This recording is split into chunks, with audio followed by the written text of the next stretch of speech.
Fireball here, and welcome to another episode of Neverwinter Nights.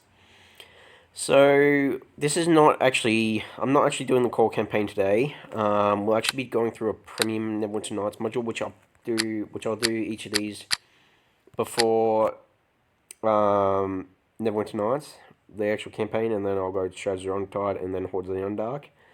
Sorry, I have not been uploading for the previous week or two, for the previous week and a half. I've been sick like a dog. I have not been able to do much. I've been in bed most of the time. So I'm still a little bit sick, so this won't be, well, judging by how long the actual module goes, the modules that I'll be choosing from is Witch's Wake or Shadowguard, which I've been decided to try and do Witch's Wake because I'm being still a little bit sick. I want to try and do the shortest DLC. These are DLC for Neverwinter Nights. You have to buy these from the actual Neverwinter Nights store, which is right here. As you can see, I've already got them all. I'm actually playing through the core campaign now as a Cleric of the Thunder. But we're gonna do basically with Witch's Wake. The basis of it is the sounds of battle rage around you, ringing in the cold night air. You wake in a pool of your own blood to hear your prince's dying words. You're to deliver an important message to the king. Darkness overwhelms you. If you only could remember how to get home. Now, I'll be playing these on normal difficulty. I'm not a hardcore gamer. As I said before, I like story modes. I like playing the games for the stories. But Neverwinter Nights is a rare game for me. Well, actually, the Beamdog games are a rare game for me, in which I do come back to them often. Especially Neverwinter Nights. I love it. But I'm tempted to do Shadowguard because it is a bit longer, but you start at level 3, whereas this one, really, with Witch's Wake, you only level up to level 2. Because despite being a short module, it doesn't have very many enemies to actually level you up. Now, this is not set in Witch's Wake, and Shadowguard are apparently not set in Forgotten Realms. I don't know what world they're set in, but I like to think that they're set in another place around the Forgotten Realms. Just in my world, I like to think that. I like to think that Witch's Wake is set in say Zakara or Karator, not in Faerun, whereas Shadowguard definitely Zakara, I think. So we'll do Shadowguard today because it's a better one. It's got a more better story to it, I think. So we'll just read the description first. Trouble brews in Garrick, a northern outpost of the Sharkon Empire. As a child of the local magistrate, you must chart a course through the city's treacherous intrigues and become a member of the Emperor's most elite defenders, the Shadowguard. Now, I have no idea what character I'm going to create yet. I have in mind an idea for an elf. Okay, obviously this is the character I was going to use use instead of the Cleric of the Thunder, but I decided to use Cleric of the Thunder, my Cleric of the Thunder for the core campaign, and this elf cleric who's named Elvin Jelen. I'll be using in Shadows of the Tide for I'll be doing a playthrough. It'll be a playthrough of where I just play, but I'll create different characters. I will do a core campaign playthrough and the expansion pack playthrough, but not with these characters because I just want to play through the entire games myself just for the meantime. So this is actually a elven cleric of Hanali Selnaliel, which is who's the elven cleric of beauty, love, romance, and I think joy as well. She's part of the Seldarine. So without further ado, let's go and create a new character for this Shadowguard. Now I'm thinking that we'll go female because I always thought that this character was a female role, technically. We'll go play an elf as well. I will play an elf. Actually, we won't do it somewhere. We'll just do elf. Now I'm thinking of doing a wizard because wizard or I think we'll go with the wizard because I just think that this person is like an academic type. This character is like an academic type, like wizard. Very smart, very academic. So we're gonna go with the portrait. No, that portrait's more like a druid portrait. We'll just go with I'm thinking this one. We'll go with this one. We'll go with this character. So we'll go with the wizard. Now, because the priest class for Riz is really only Power Master. We're not going to go with that because I never play evil. I never play an evil elf. I only play, if I was playing a Power Master, I would play either a human or a half orc. One. But yeah, we'll call it. So do I want to do? I'm just thinking maybe I should do a. Should I do a wizard? I'm just thinking. Because academic, you're in an academy. No, not do a bard. We could always do a druid. A druid would be cool. Or a rogue. A rogue would be awesome. A rogue would be awesome. We got monk, paladin. Maybe in paladin. No, we'll go. Because I was going to use this character, one of these this character, in probably short modules. I've got to be going back to the short modules playlist, and we'll be doing a few short modules every now and then. I haven't done one of those in quite a while, but I'm thinking probably. So I want to try and take care with this character. I want to try and play a class I'll play for a little while. So, although we should do like a fighting elf, but they're more elves are more woodland types. So I was just thinking, druid or rogue. We could do a druid. Yeah, I think we might do a druid. Yeah, we'll do a druid. So go there, we'll go neutral good. Abilities. Now, we're going to go charismatic elf. Not like crazy charisma, but we'll go, because we want wisdom. We want a bit of constitution, definitely want strength. We'll go up to 14 strength. Dexterity. We'll try and even them out a little bit. So we'll do that. Because we'll want charisma, and we'll go, yeah. There we go. Alright, so we got that. Default druid, Contorta. Look at these packages. Now, do that. Well, we can play rogue. We haven't played rogue and I've never played a full-on rogue. You know what we'll do? Gender, female, elf, portrait. Yeah, we'll go with some portrait. We'll play rogue. They'll multi-class eventually into a shadow dancer. I have played a couple of shadow dancers, but not fully. Like, not because my heart wasn't in playing a shadow dancer. So we'll play with we'll go with the neutral good roguish character. So rogues tend to be usually charismatic, a bit smart as well. They're not very wise, so we won't go with that. We'll go with a bit of, yeah, there we go. Got a bit of strength and go with a bit of, because we want strength, so, because she's robbing places, she's going to want to carry things. We'll go with configure packages. Now we will go with disable trap. Always gotta have that. We'll go discipline. Hide is one of the rogue's perks. Listen, move silently. We'll also go with open lock.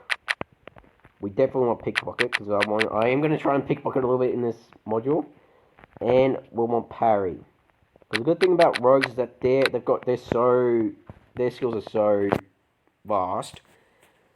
That's good. Now, what are the weapons we start with? So we got that crossbow is pretty good to start off with, but I'm pretty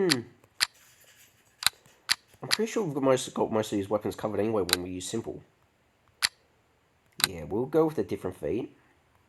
Now, I'm thinking MP dexterity because I do like rogues who dual wield. Its feat reduces, yeah. Offhand penalty is better, so we'll get that. We don't want the offhand penalty. Obviously, we'll have to get 2 weapon fighting as well if we want to really decrease it. Now, I've added some other heads, like I've added other heads. So, we'll be going with a specific head like this one. This one's the one I want to choose. And obviously, you can change, because her lips are white right now, we can go red. That'll be change her lip color. And when we choose the second tattoo color, it will actually change the right color. So we'll go with blue. No, actually we'll go with green, elven green.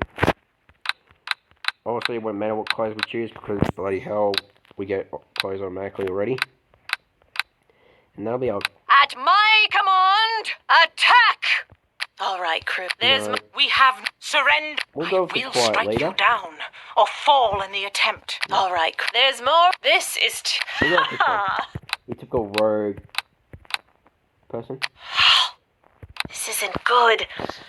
I need a healer. Quick! Call Adri, and we'll go. We'll go.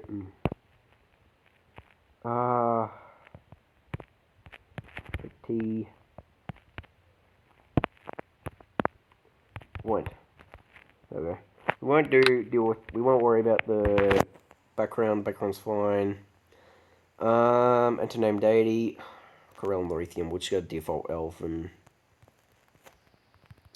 deity. Yeah. This is more than I bought. Follow me! We'll go with the adventure type. Okay. And here we go. So, Eternal Crypt will be leveled up to level 3 straight off the bat. So I'll recommend that just so I can get more on that. And then I think we can get a feat now. Now, I'm going to... We'll do another one like that. Alright, now, we'll get cool shot. Okay, we want... So we're going to start trying to get, although... What would really help... I think what would be really beneficial right now. We won't worry about getting the Shadow Dancer feat requirement yet. If we can get those that will be still. Yeah, I'm just going to weapon focus. Weapon focus longsword would be a good one. That was a proficient longsword, but we'll also we already started with the longsword anyway. And this is Imperial patterned leather. We'll get some different armor soon. Now I'm gonna shut up now. Actually I will say quickly, Adrian. I'll try to name the saves after character so I know what character is what.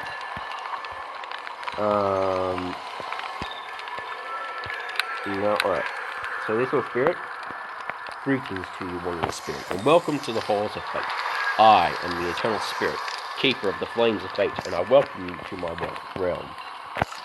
Soon you shall depart this realm to enter the world of Aberron, taking the mortal form of a young elven woman named Adri Tewin. There you shall begin the shaping of your destiny. Are you ready to pass through the veil of time into the world of Aberron? Now, I'll go I'm ready, but the next part of dialogue is actually voice, so I'll shut up now, and we'll go I'm ready. Alright, prepare yourself then, young mortal, for you shall now be sent into Aberron to begin the fulfillment of your destiny. With the great wave of the eternal spirit's spectral hand, your vision is covered in darkness. Okay, so here we go. I shall shut up now. For a large portion of my young life, I had come to age in the southern cities of the Sharakan Empire. Trained among the advanced academies of the Empire's heartlands, leaving my childhood among those peaceful lands. My father's name was Okaris, and he was a general of the Sharakan army who enjoyed the favor of Emperor Raka. His fame ensured my mother and I had few wishes which went unfulfilled, and we lived a life of luxury and ease. I saw very little of my father himself, however. Always campaigning with his men in the north, my father was not one for the simple pleasures of home, and years would pass between his visits to see my mother and me. I must confess I had little desire to know my father much further than the visiting stranger he had become, and it always seemed to me that he felt much the same way. But destiny often takes strange turns we do not expect, and in the year 1370 my mother took ill to the Red Plague spreading throughout the south. Within 3 months she was dead, leaving me alone upon our rich plantation. My father had recently taken over the position of ruling magistrate over the city of Garak, an imperial colony along the outermost fringes of the wild frontier known as the Northern Reaches. His duties keeping him busy as they did, my father barely arrived in time to share a few last words with my mother before she departed this world forever. After my mother's funeral, my father and I were left with the awkward decision of what fate would befall me. In many ways, I would have preferred to stay upon our plantation home in the south and make my own destiny. But my father had other ideas. At his bidding, I was brought to live among the imperial citizens of Garak, to finish my training at the Imperial Academy under my father's care. Life upon this wild land proved very different from that of the civilized cities of the south, and I felt quite alone among my new home in Garak. Though we now lived within the walls of the same city, I saw my father little more than I had before, for he was always on official business with his duties as the city's magistrate. Still, my time was not completely wasted, and I worked night and day to finish my training at the Imperial Academy, in the hope that I might yet be free to make my way in the world as my own woman. Unbeknownst to me at the time, life was soon to take a turn that would change my fate forever. Looking back on it now, I can see that it all began on that fateful day, when I was summoned to the Imperial Academy to perform my graduation ceremony. Okay. The elderly servant of your father's household rushes forward and bows before you. You notice that your father is suspiciously missing from his side. My lady, I see that you arrived for the graduation ceremony here at the academy. I know your father must be proud to have a daughter such as you today. So happy he couldn't be bothered to attend? No, Adri, your father is a busy man, being the magistrate of Garrick and all. Perhaps he has merely been delayed for a short period of time. I just cannot imagine your father would fail to be here to witness such a grand event. In fact, I will wager he's on his way here even as we speak. I won't be holding my breath. Magistrate Karis will be here, Adri. I'm certain he will not miss the graduation of his only daughter from the Imperial Academy. In fact, I believe I should go find your father right now and see what is taking him so long. The ceremony will begin soon, and I'm sure he's merely tied up with some menial business. Why don't you go speak with Instructor Jarvis and begin the graduation ceremony? I shall return momentarily with the Magistrate Karis shortly in time to see you accept your orders. If he won't come for me, he won't come for you either. Now, don't be that way, Adri. I'm sure he will come running as soon as he realizes he's late. Without a further word, Gilles bows and farewell and departs quickly from the Academy's wall.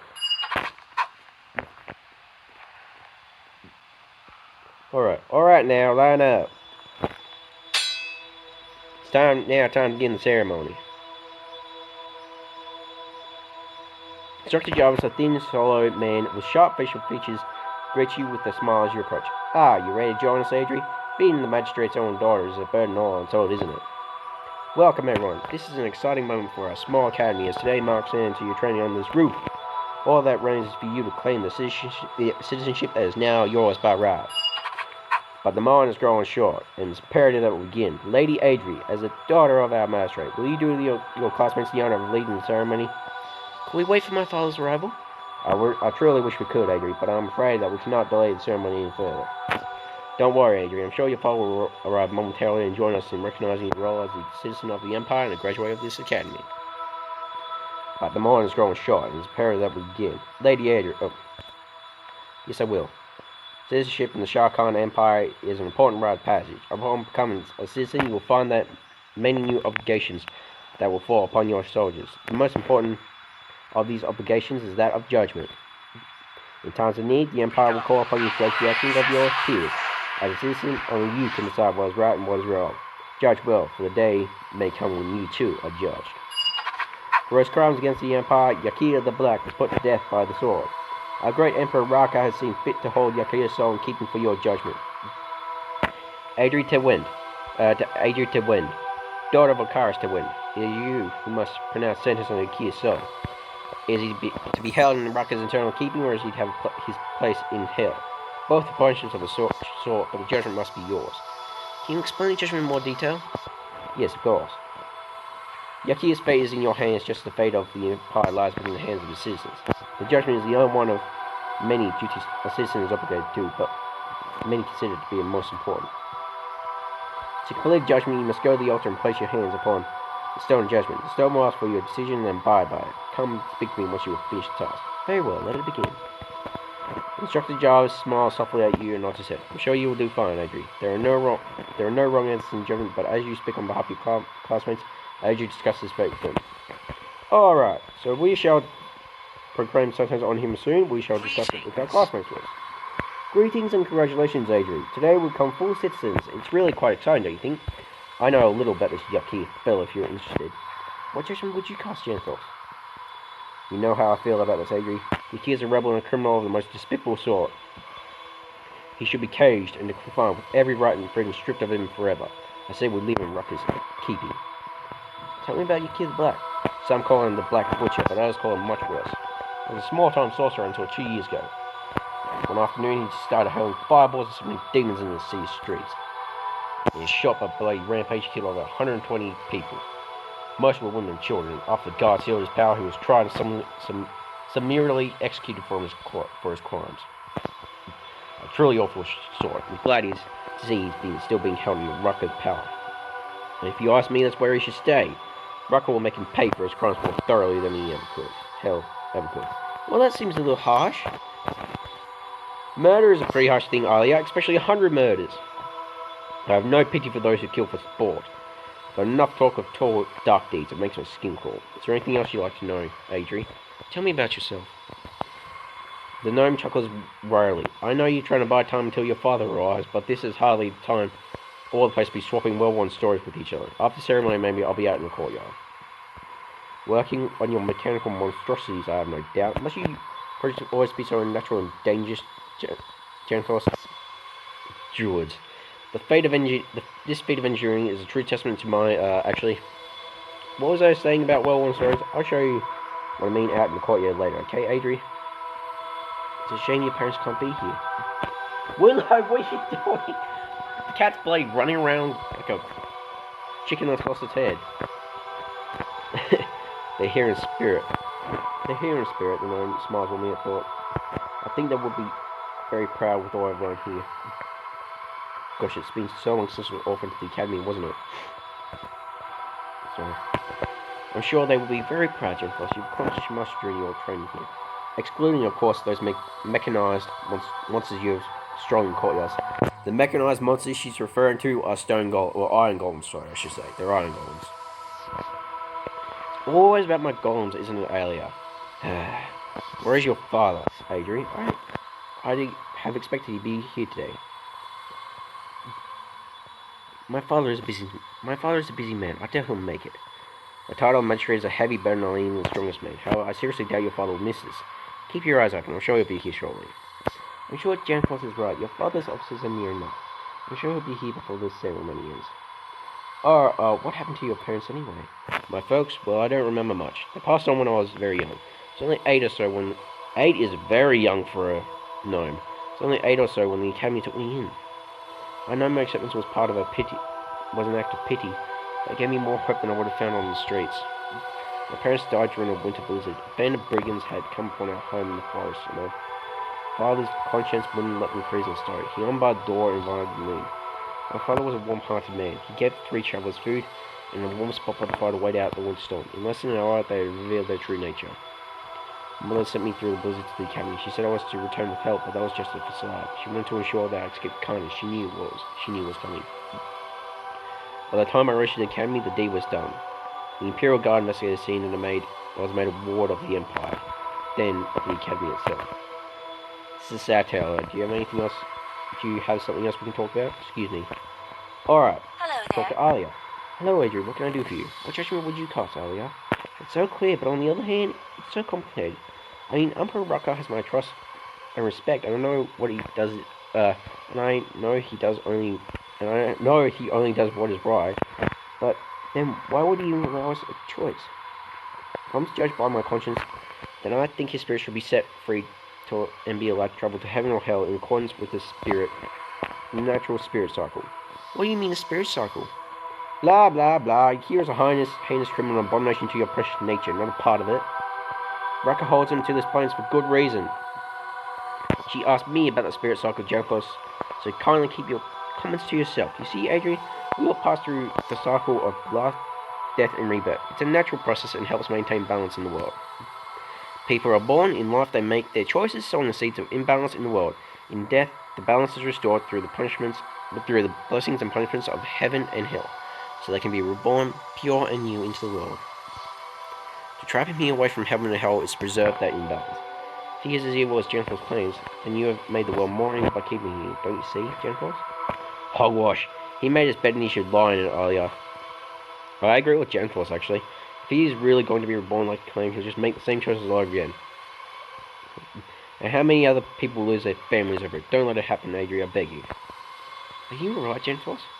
Oh, I'm sorry, Janfloss. I know the memories that this must be judging up for you. I thought you had finally put your anger over what happened to your parents to rest. I apologize. Please forgive my best, both of you. I have strong opinions on this matter, but it's not my place to force on them onto either of you. It's especially when you've been such good friends with me. Please, let's get on with judgment. What do you know of Yakir? I don't know. I was staying with my family in the forest at the time, and we don't really pay much attention to what happens here in the city. With the exception of the academy, of course. I'm not sure what to tell you, Adri. You don't remember the Black Butcher? The heralds were calling out the news throughout half the Empire 2 years ago. Foolish druids. If a bird falls sick in the forest, you all know of it. If 100 sea folk are killed, you never hear a thing. 2 years? His spirit has been trapped here for that long?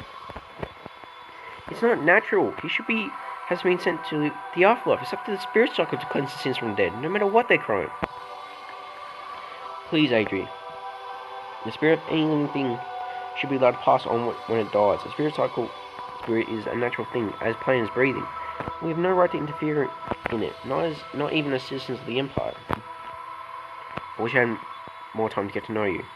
Time in the academy moves quickly for you, doesn't it? Not for an elf. Because she's an elf, she tends to live for over 7 centuries, so it doesn't move quickly for an elf at all. In fact, the days will probably actually feel longer to an elf. For you, doesn't it? As for me, I love you all dearly, but I can't help but get back to the woods. The Druid Council said they named me as a true Druid on my return.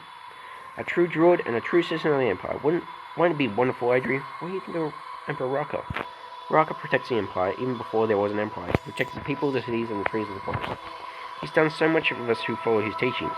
When all he's done for the forest, I'm thinking maybe a brother Druid. A Druid? That's a joke, right? Raka has the heart of an inventor. He designed the entire empire to perfection. Every citizen has a role. Every city, its defenses. He doesn't have time to worry about the trees, Alia. He has people like you to do that. Oh, and you've met Emperor Raka, have you? No, I didn't think so. Anyway, I was helping Adri. So there. I'm pretty sure Raka's a rogue like me. Well, whatever Raka is, he protects the seas and the forests. He's a hero to be respected, and he saved us all from the dread King Kagran. He's a good leader in these times of peril, and that's what matters.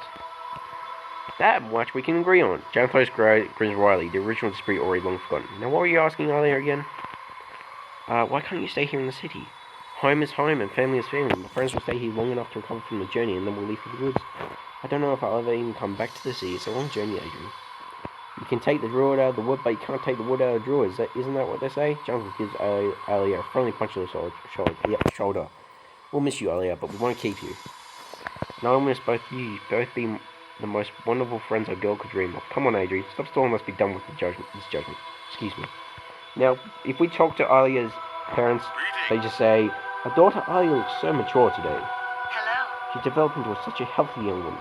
Now, we can actually talk to the spirit of Yakir the Black ourselves. Now, the spirit hisses you, baring its ghostly white teeth in a threatening grimace. You would dare to judge me, pawn of Raka. Might as well have the rabbit judge the snare. Tell me of your crimes. My crimes, that's what they call them. Don't worry about that. If the battery becomes once battery reaches 10%, I'll plug it in. The Empire fills your head with rubbish and calls you wise.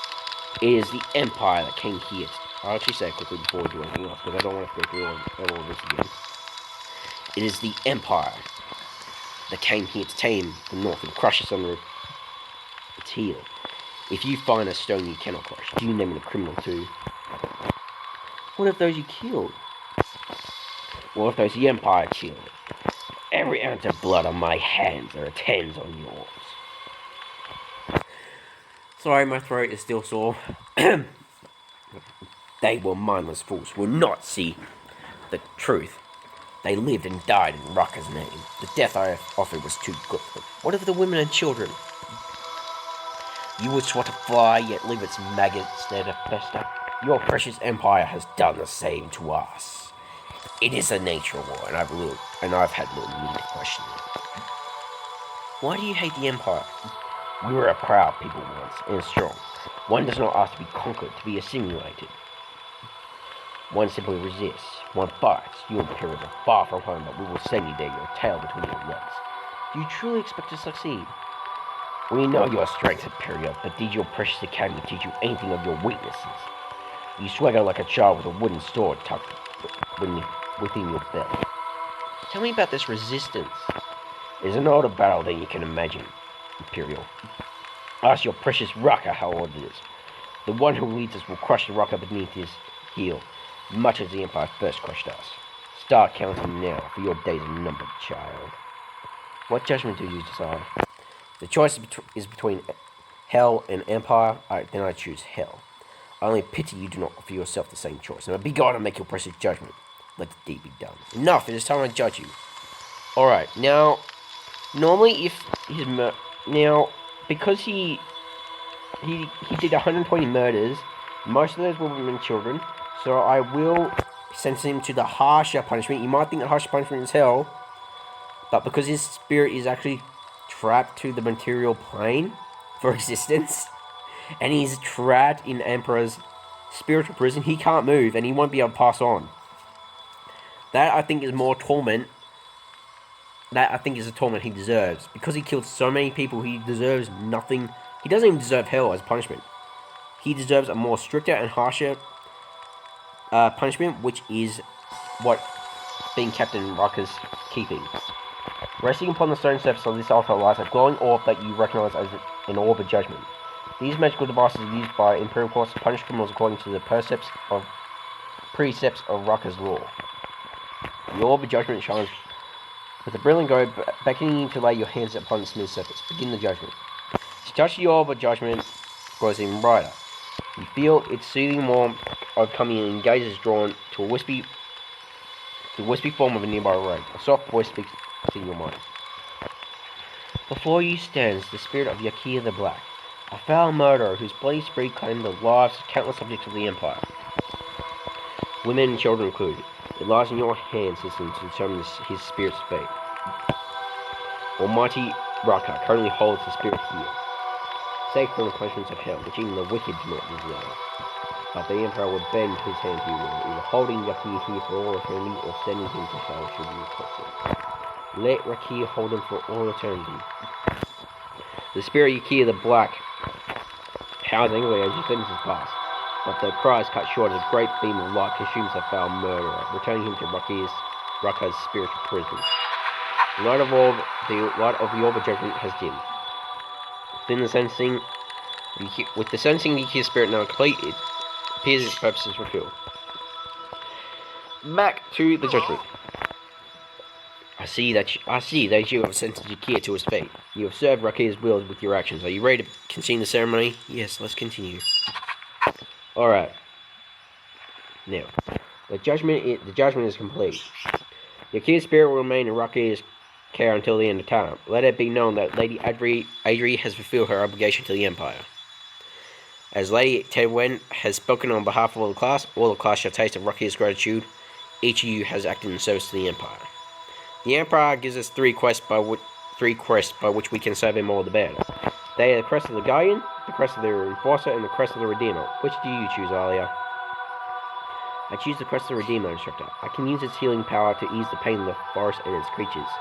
What powers does the crest of the Redeemer hold? The crest has the powers of healing. You can use it to regenerate health over time or heal moderate wounds instantly. It can be used only once a day, but its power is everlasting, as are the powers of all the crests. I come across winged creatures in the forest many times, and too often there is little I can do. With the Redeemer's crest, perhaps I can be of great help. Thank you, Instructor Jarvis. A good choice, Alia. May both your crest and your sistership serve you well. Now, Genthilis, which crest would you choose? I think I want the Guardian crest, but, well, the power of the Enforcer crest is so tempting. I can fortify the offensive strength of my godlings with it, but what is the power of the Guardian crest? The Guardian crest will raise a magical shield over those whoever I choose. It is a great defensive tool that I can deflect the blows of those who seek to cause harm. I've always been a little on the frail side, so maybe I should take this one. Xanthos is right, but the crest has an additional power. It can also raise a separate shield to defend against those who wield magic. With both powers active, it is a defensive tool against a wide spectrum of foes.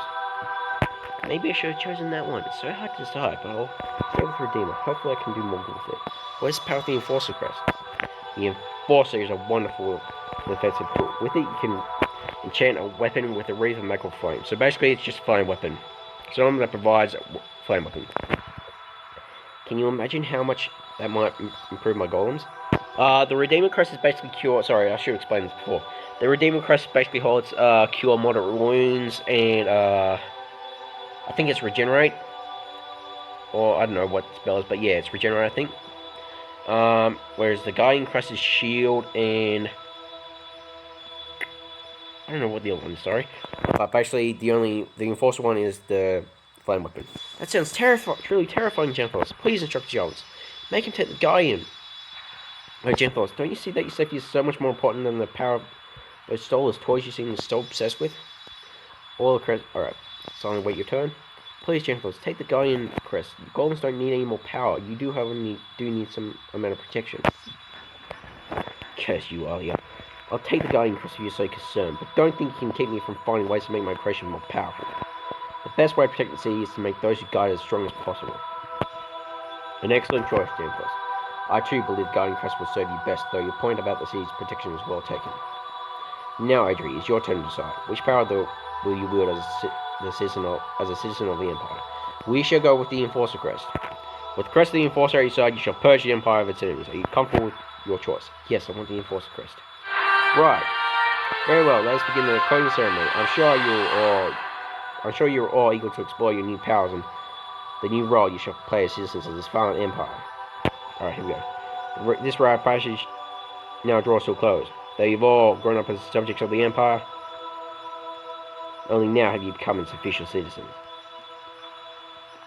My congratulations to all of you. Well, I suppose I should return to work on the golems. Congratulations, my little one. I'm so proud of you. Thanks, Mom and Dad. Come, let's find you two an inn.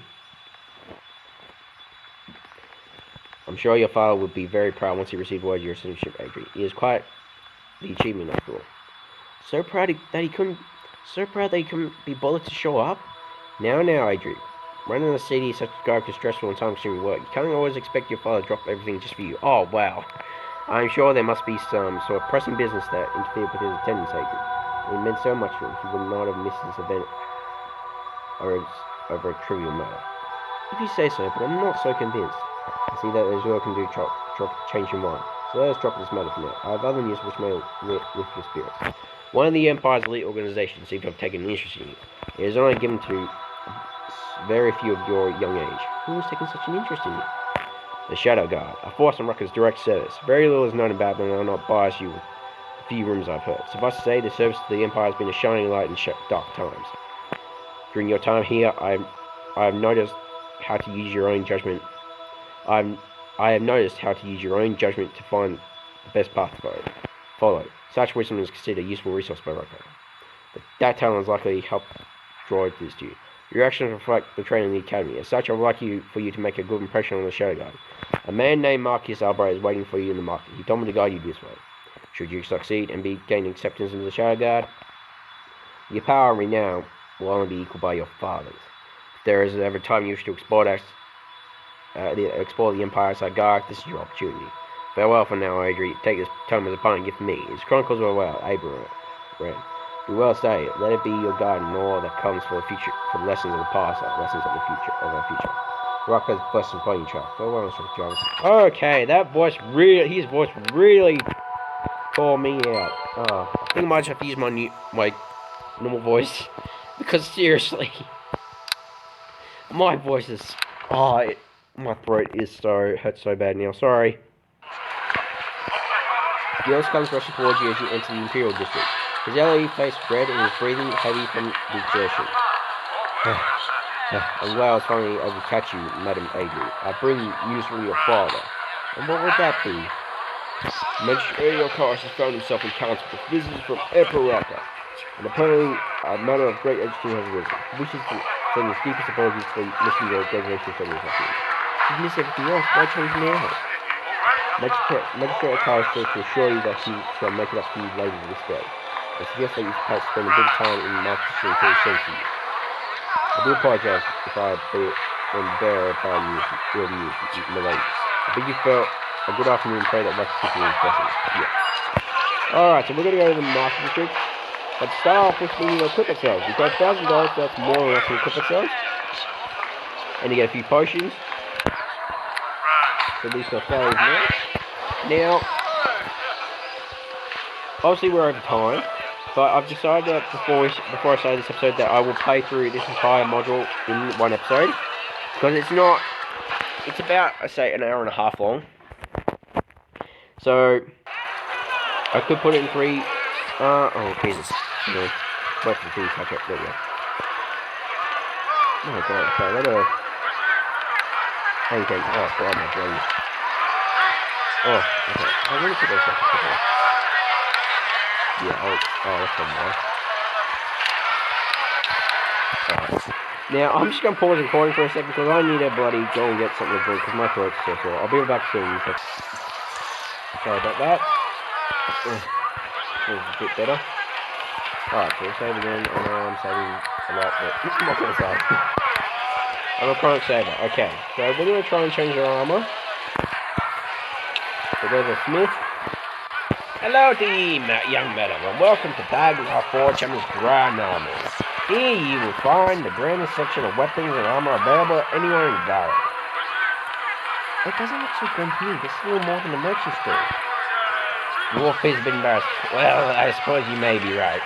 But I've had time to properly set up a blacksmith yet. But worry not less. You still find a fine selection here. He's right about that. His weapon, of course, he's right about that. His selection is pretty damn good. We've got hard armor, we've got set of leather. I honestly like to look at the hard armor a bit better. Here's more armor. It's pretty good. Yeah, well done. Got the roguish type look. Now, usually I think ones usually do use crossbows, but I'm gonna use a longbow because Adri being an elf, she'll get a proficient with it. I'll get a few arrows. Oh wow, there's actually normal arrows. We've got plenty of gold. Oh, I've got longsword. Oh right, yeah, I couldn't use lucky, but I've got longsword. We're gonna get a couple of short dual wielding. Oh, we actually will do. We'll just get a rapier and that. So that'll be a weapon. A longsword. A couple of potions now. Good afternoon to you guys. Well, welcome to the Herbal Shop in Savannah. Here you may find a wide assortment of potions and remedies to cure any ailment that you may have stricken you, as well as a vast assortment of arcane spells. I'll see you words. If you wish that. So, because we're not at a high level, we can actually use some of these potions up. You can probably go to about 10. And we can get a few more. I'll spend all the money I got, so that we can get quite a big potion, so that we're all set. So that's all set there. We'll save again, so I don't have to do all this crap again. And then we'll make our way to, oh wait, what we will do first is actually, because we've got to activate this quest, because I'll play through this. We'll activate this quest first. I'll put a bloody sword away. As you approach the elven gem train, Nelgi, he pays you little heed. His attention is diverted for a moment to the dark-haired elven woman standing across the counter for him. No, there is no possible way that a bloodstone could be possibly worth more than a couple of gold pieces. You wouldn't rob a lady in such a fashion, would you? Take your charms elsewhere, woman. I have none of it. You want a blaze stone so bad, you pay for what I asked for. The old woman leans in nearer to Nelgi, stroking the side of his face with him. No, there's no way to speak. That's no way to speak for you. Maybe we can work out some other arrangement. Nelgi arches his eyebrow high. That depends on what you have in mind. Suddenly your attention is drawn to the fact that the old woman is definitely pocketing the gem in question. And she attempts to seduce Nelgi right under his very nose. As the woman places the gem in her belt pouch, she quickly steps back from Nelgi, abruptly ending her charade. Actually, come to think of it, I don't think I need the gem so badly. As you debate whether or not to speak up or not, Nelgi suddenly realizes the end of his brows. Wait a minute, you thief! Give me back my bloodstone! The young woman makes to run. What time is it anyway? Oh jeez. Makes to run, but Nelgi grabs her forearm roughly, holding her in place. You'll not be going anywhere with my goods. Oh Jesus, almost 14. Alright. You'll not be going anywhere with my goods, wench. You'll stay here like a good girl and wait for the guards to arrive. The woman curses softly and then turns to steal against Lord Nerva. You'll come to regret this, worm. The woman is uttering a dark incantation. Arcana, mistress of death, hear my plea. Send me a servant to break this cursed hold on me. The ground begins to shake around the merchant stand, and Nelgear's eyes go wide. But what in the hell? Nelgear's expression turns to one of shock as he looks upon a ghastly, mutilated spirit which has risen from the ground. He grips on the woman's arm, weakened, and he stares in wide-eyed wonder. I believe this is my completely. Taking a stolen gem, the other woman quickly makes her escape. Hey, wait a minute, you come back! The gem traders please go and answers. The other woman quickly makes her escape. Nerga turns to your direction, his face ashen white. You there, you saw what the thief of a woman did, didn't you? Well, perhaps I did, and perhaps I didn't. Please, I'll pay you for me. I was simply trying to make a bit of extra gold from that woman, not bring all this about. I don't think she will ruin me. The gem is of little importance, but no one will come to my merchant stand with this thing hanging about. Nelgear motions towards the spirit standing nearby. Nelgear's words, the spirit seems to grow angry, thrashing his arms about wildly and moaning strangely. Excuse me, sorry.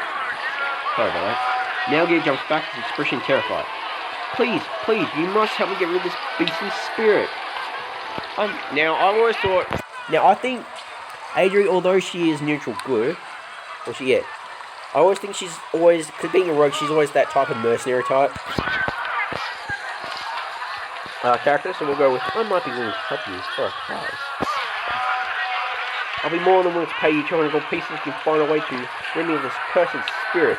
This thing continues to halt my stand for my trying to drive me out of business, so it is a small price to pay. Now, I'm not going to spoil this quest, but we'll be getting a reward for someone else, so it doesn't really matter what we choose. 200 gold pieces, of course.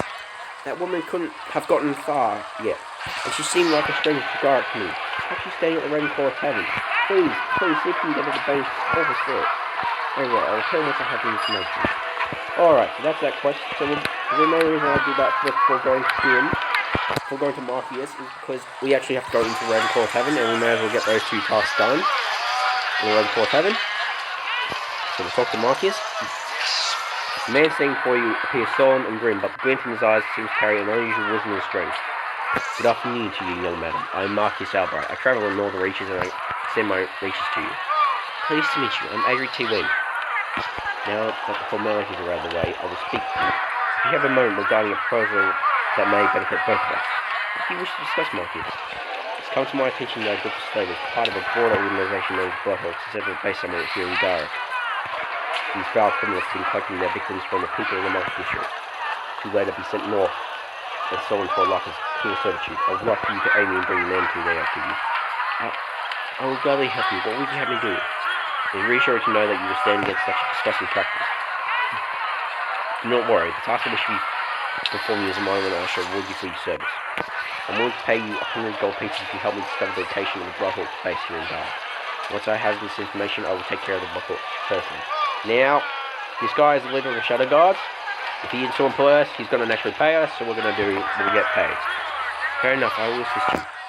One of this district's merchants, a dark fellow named Shrub, is rumored to have dealings with the Bloodhawks. I believe the name of the location is slave base here in the city. I suggest you seek out Shrub and see what you can learn from him. If you truly have things to do with Bloodhawks, I believe he will have the information. So see what I can find regarding the Bloodhawks.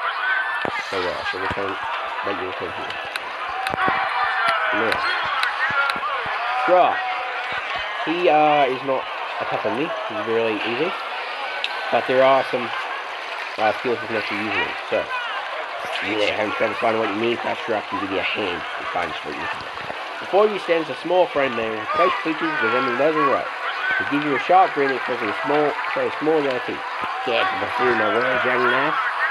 Concerning yourself and wish to get rid of a servant. The merchant looks up at you with small... Oh, it's never suspicious. Sorry, friend, but I don't know anything... Not anything but nothing like God. Pickpocket, see what he's carrying. Alright, he managed to obtain a small key for himself. Okay, so we'll next him. We'll go over here. activate stealth, because even though he's not exactly, I don't think he's rogue, because he doesn't have sneak attack, and he can't even spot us in sneak mode. So we'll quickly recover the trap. I try to recover the trap because I can always use them again later. When I'm facing strong enemies, I usually lure them into trap, and then we'll unlock. Oh wait, what am I doing? Just unlock. Yeah, just do that. So we got that. What I will do want to try out quickly is because we got pickpocket skill. Why not give it a try? I will say quickly though, because if we get caught, we are going to get a trap.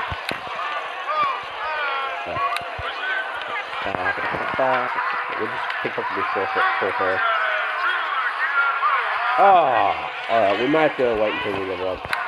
We'll try again when we level up. Alright.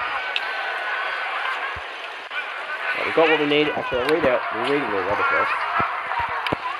Trap. With the Imperial Guard increasing its watch over the market district, we at the Bloodhawks have had to increase our vigilance against their firing rate. We have relocated base to a hidden sector of the city. We will no longer be able to directly contact you for new additions to our stock. For the time being, I've stationed two of my... where's the bloody... yeah. For the time being, I've stationed two of my men at the reinforced post. You may feel free to go to them should you have need to contact us, and they will take care of any business you may need to conduct with our organization. I've entrusted my men to use all caution when dealing with strangers, so be wary to follow any minor instructions. Upon need, contact us. Go to the rooms of the Red Court Tavern. My men are residing in one of these rooms. You must knock on the door 3 times before which one of them men to ask your business. Tell them the phrase, the Hawk's blood flows from you. And my men will know you've been around. Do not forget this, for they shall not have any dealings with your life. I apologize for any this may cause you. We feel necessary to take all precautions to avoid being discovered. Alright. So again. Alright, so we'll talk to Marcus. Have you brought any news regarding the Bloodhawk's place? I find this definitely Shark's position. Marcus takes a little bit later from you and moves over quickly. So it seems Shark uses two Bloodhawk contacts at the Red Court Tavern to communicate with the rest of the organization. You served your purpose well, Andrew. I have a chance to finally track down the foul Bloodhawk place within the city. You have done much for me already, Andrew. However, I have learned that Bloodhawks are prior to you and have a much larger force than I anticipated. I fear that I alone will have little success in striking next to slavers, but I will likely well and in danger. I will still attempt to drive them out by a new path. Will you be willing to lend me some assistance to help track down these slavers?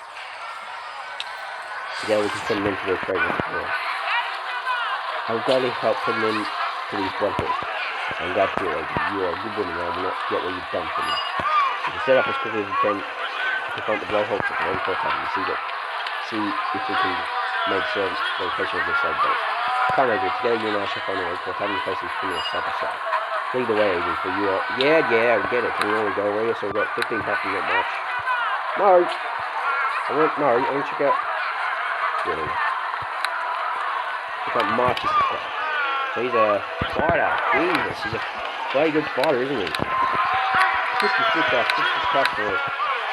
and 4 for 5, Jesus. Usually every fight I create usually has below that. Oh wait, we can talk to Spirit, I think. Oh Jesus, that's good. I say, before he sends the Spirit of the other man, he mines Valley, makes small distance, but you're on the final way to communicate. Right, give me a few minutes, give me a few seconds, I'm going to quickly commit my charge. Sorry about that. Alright. We shall now progress our way to the Red Court Tavern. Got Marcus, we should be able to get through this quite easily. I've never really had much trouble with this part. When I first played Shadow Guard, yeah, it was difficult because I didn't know what I was doing, but because I played this module quite a few times, I know what I'm doing. That's why I'm mainly recording now, because it's short and quick, because I'm sick and not doing too well.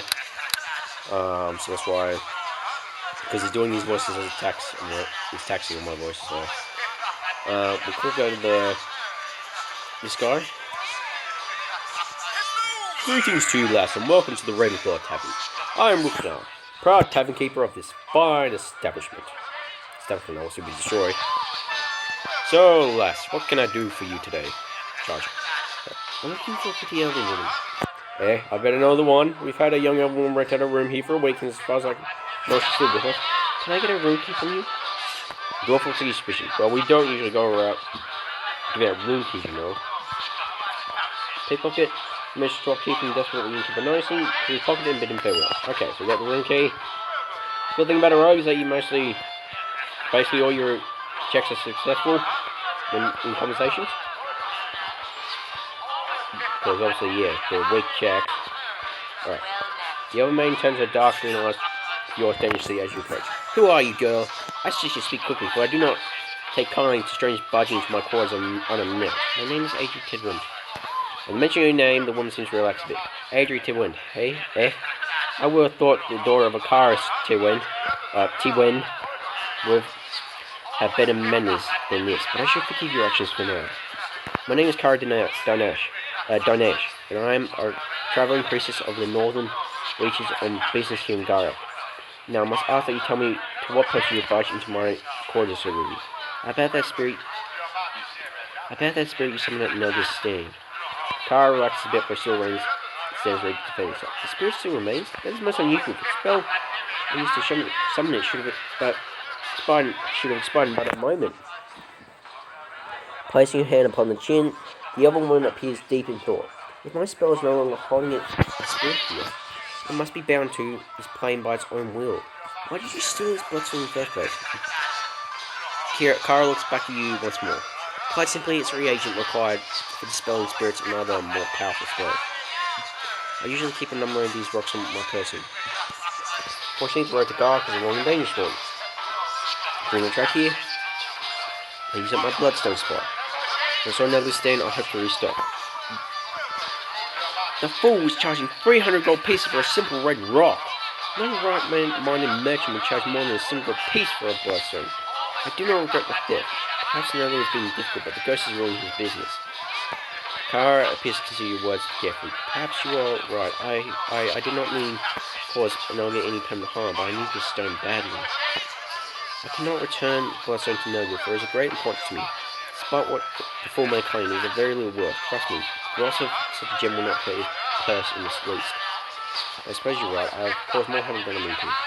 I truly do not believe that the continuing spell will last as it did. For a spirit to remain in the mortal realm for so long, it must have some strong purpose tying it here. If you like, I can attempt to contact the spirit through a trance. Not an elven trance, like a witch trance or something like that, allowing it to use my body to communicate through you. Perhaps then you can learn what purpose the spirit remains tied to this realm and discover a way to spell it. That will free Nelgi of its presence and allow me to keep the bloodstone I so desperately need. Shall I enter my trance and allow the spirit I summon to speak through me? I am more than willing to do so to yet resolve this affair peacefully. Yes, please enter this trance, Kara. Kara slowly raises her hands. The room grows cold and dark. Her eyes roll back into her head as she invokes an unknown call. Spirit of the dead, hear me. Speak through me so that we may yet know your purpose. To your surprise, as the young woman's eyes roll back into focus, they have taken on a milky white colour. When Kara begins to speak once more, her voice has grown deep and unnatural. Who is it that calls me for? Your voice I hear, but my eyes cannot see. Speak your purpose, for in death my patience has grown thin. I'm Adri Tidwin. How are you? Who are you? I am the risen spirit of Malgor, once more the most prominent gem trader throughout the northern reaches. Then my life was snuffed from existence by the hand of my treacherous offspring, the weasel I named Nelgi. Stabbed in the dark for a small hoard of gems. That was my fate, all for the greed of my bastard son. By the hand of this elven witch, I have been brought back to Averon, and here I shall remain until justice is served or I am forced once more to depart. If you wish for me to return to the underworld from whence I came, bring the treacherous worm that is my son into the hands of justice. Should you seek to bring justice against Nelgi, look for my body in the place where I fell. My memory is hazy with the fog of death, but I remember it to be a place of darkness and a terrible stench. Now the bonds which hold me to the body of this elven witch grow weak, and I must depart. Remember my words well, young mortal. Only by giving me what I seek shall you rid the city of my spirit presence. The great howl, Kara, the spirit releases its possession of Kara's body, and she slumps forward weakly and slowly rises. Kara appears to be a bit weak and leaves from possession by the spirit of Melga and wobbles and standing on her feet. Offer her your arm to give her a bit of support. Kara accepts your offer for help with gratitude. Thank you. It is not easy communicating with the dead in such fashion, and I am afraid it will take a while still to recover. The spirit was Nelgi's father, murdered by his own hand. Karis is surprised by your words. Well, that will remain why the spirit. Well, that will explain why the spirit has remained for so long. I imagine a spirit mending in such a fashion would certainly want to see its vengeance. To lay to rest, I must bring Nelgi to justice. Well then, I suppose you shall have to find some proof of Nelgi's guilt. The spirit mentioned anything that might be of aid. It died somewhere dark and full of a terrible stench. Dark and full of a terrible stench. Perhaps a sewer of some sorts? It might be worth starting there at least, and seeing what you may find. Perhaps so, but I'll have to investigate this further. Well, good on your search, lass. I hope my choice will be service to you. If you need any further help, feel free to return to me here. Alright, so that's that part until now. We'll head to the sewers in a second. The good news is that this quest actually connects to a room that leads onto the sewers. Knock, knock, knock. Eh, who goes there? What business do you have here? Come rapping upon this door. The Hawk's blood froze through them. Ah, you must have been sent by Shrek. Give me a moment, lass. He looked at the door, draw back, and suddenly swings forward. In front of you. Alright, but first before we do that, I'm going to unlock this because I wonder what's in here. Sorry, just stealing your possessions quickly. Oh boy, that was lucky. Let's open the bloody strap chest. Okay, I'll trouble them. I shall just disable it. Disarm it, sorry. Perfect, perfect, perfect. Alright. Now we shall say it quickly because this part is a little bit annoying. Alright. The man saying before he gives you a weapon ring, but his eyes glint with a dangerous light. Let's charge at the top. So you are here on business from Shark, I take it. On behalf of the Blood Hawks, I welcome you. Lyle turns his gaze towards Marcus and the smile broadens. I see you've brought your companion with you. You seem to be a fine specimen indeed. We shall lead you to our master, who will be very pleased with the both of you.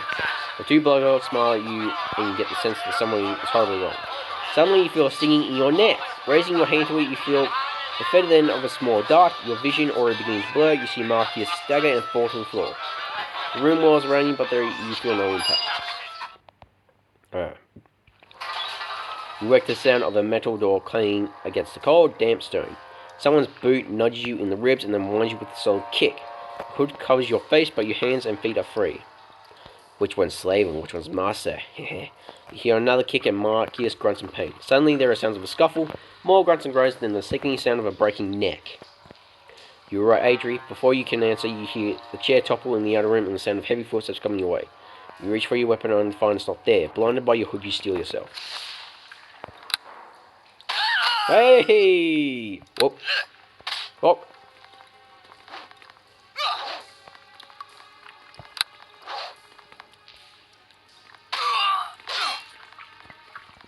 We're fighting with a fist right now, but the good thing is Marcus is very bulky.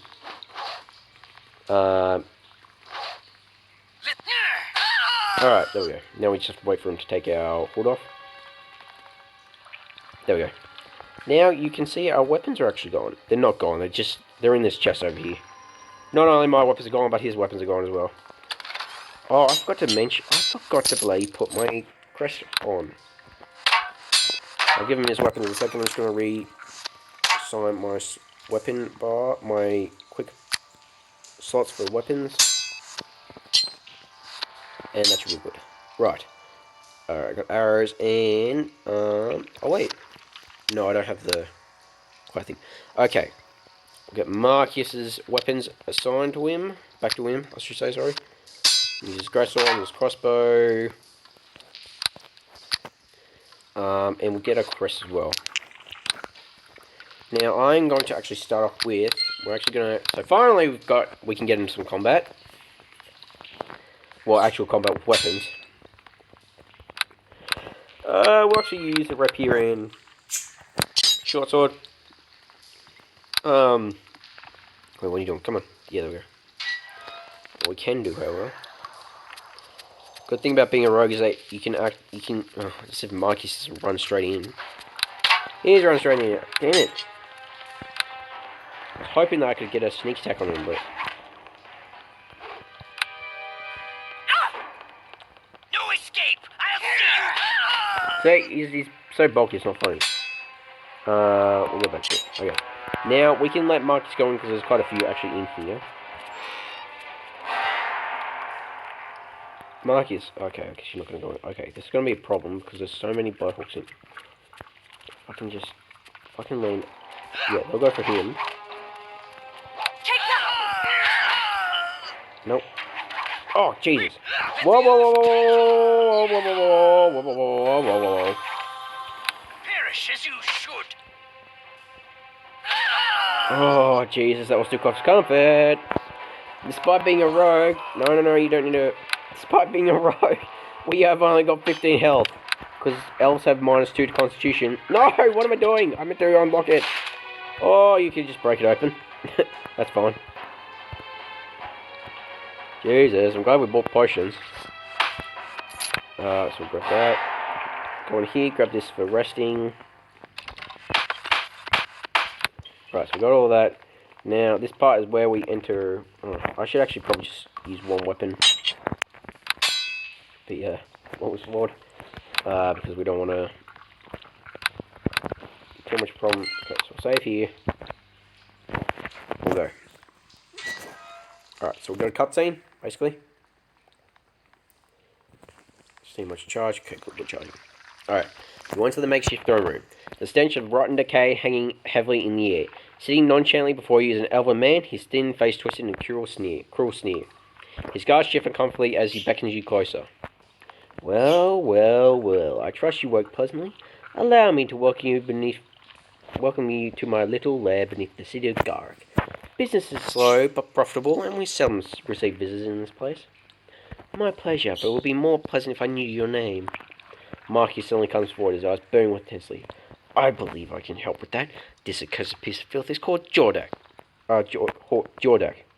The leader of the elven leader of the Bloodhawks claps his hands in delight. It is good to see you again, my old friend, Mr. Albright. I knew the day would come again when our paths would cross once more. Oh, I'm sure you thought you were terribly clever in tracking me down to this lair, but I assure you I was quite aware of your inquiries into my whereabouts, old friend. You should have stayed in hiding, Marcus. There are a few who escape my grasp, and those who do would be well of us to stay out of it once and for all, but not you. No, you keep coming back. You simply had to follow me, had to involve yourself in my affairs, didn't you? That is a mistake I shall make you sorely regret. Yes, very sorely indeed. I take it you two know each other? To answer your question, Marcus and I know each other quite well.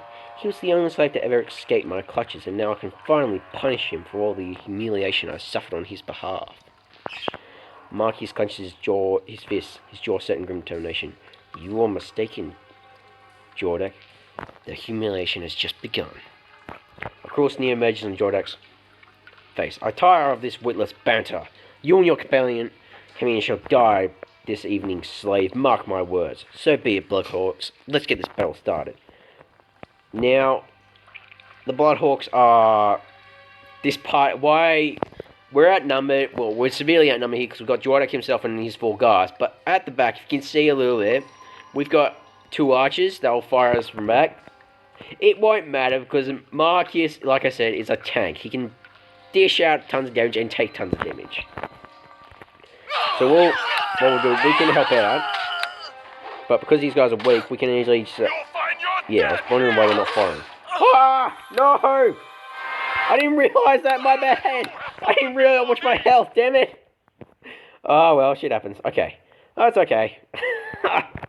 I didn't watch my health. I was too busy looking at the archers. We're doing so well, damn it. I'm just going to try and skip over the bloody dialogue quickly. Because we don't need to see it all. I can't. I'm not reading it all. Blah, blah, blah, blah, blah, blah, blah. Alright. Wow! Alright, we're going off the archers first. Die, you archer scumbags. See, you can take out... Well, he doesn't... He can't die. That's the thing. Because he's a character to the story. He can't die. This gives me a splendid idea. Stick to your bow! We can fight... No, we better take him out. Yeah, you see? Yeah, he dishes out so much damage and he can easily... See? He can easily dish out damage just like that. Alright. Now, I think he's got a key on him, but he doesn't have, a chest around here. He does have a good sword, though.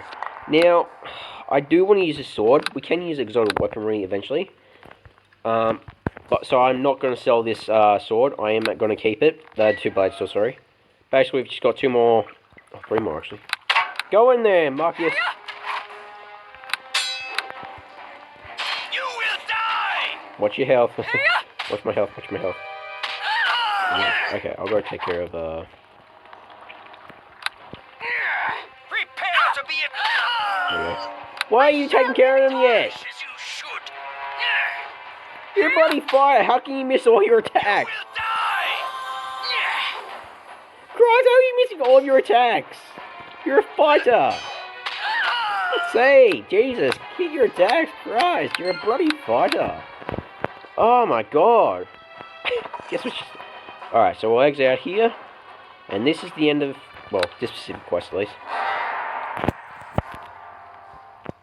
And now we're in the sewers. The place where we need to be. Marcus looks upon you, his expression drawn in troubled thought. Finally, it is over. Jordak has met his doom. I was glad to be of help, Marcus. Marcus gives him a sullen nod. Thank you for it, lass. Know that you have my eternal gratitude for your aid in this matter. Some fellow travellers have made the journey north with me and are boarding at the tavern.